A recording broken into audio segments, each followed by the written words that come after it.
Иако на сите жени им е познат концептот на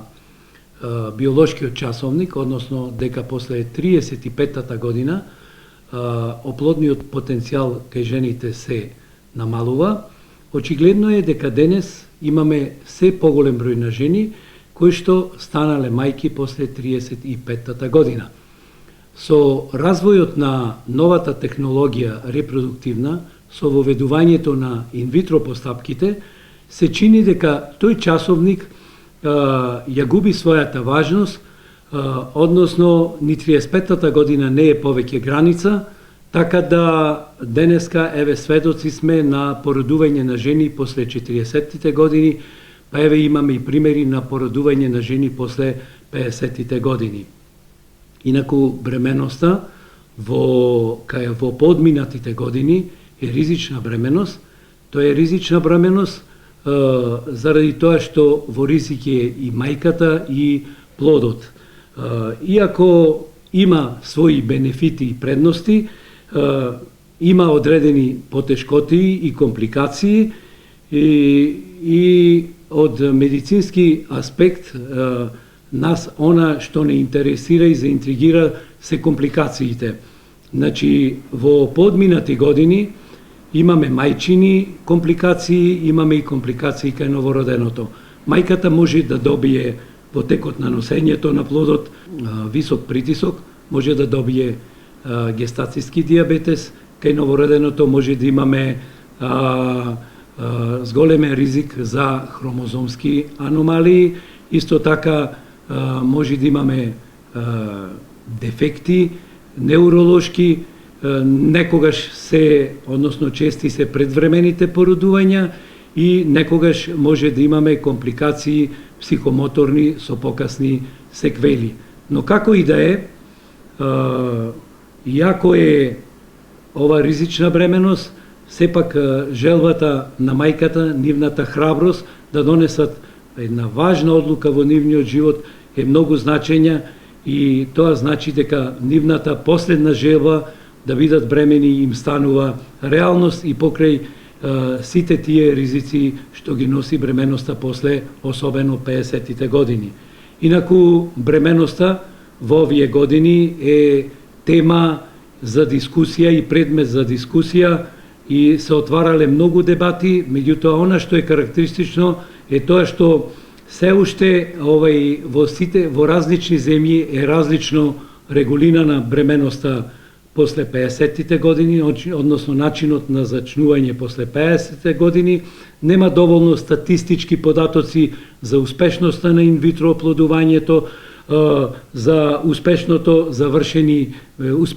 завршените бременности и породувања во ова животно доба. Инаку жените донесуваат одлука покасно да се породат од неколку причини. Најчеста причина е кариерата, друга причина е финансиската и стамбената стабилност, незината независност, меѓутоа и честа причина е и верувањето во методите на инвитро оплодувањето. Може и од медицински причини жената да го одложува раѓањето, бидејќи во текот на нејзиниот фертилен период жената да имала некое заболување, па откако ќе се излечи, покасно се јавува на лекар за да има свое потомство. Реков дека мајчинството после одлуката да се биде мајка после 50-тите години е доста храбра одлука и одлука која што жената ја става во одредена дилема, иако сакате, таа е во една поинаква состојба на срав и анксиозност. Инаку, што се однесува до опциите за забременување после 50-тите години, во постаро животна доба, можат да бидат со сопствени јајни клетки, тоа се многу ретки примероци на такви забременувања.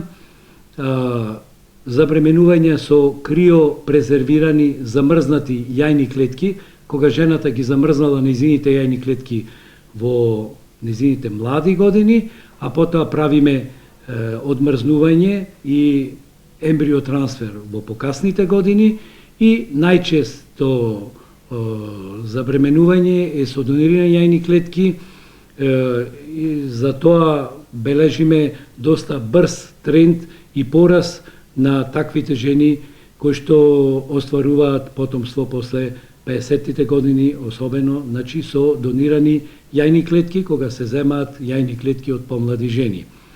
Секако дека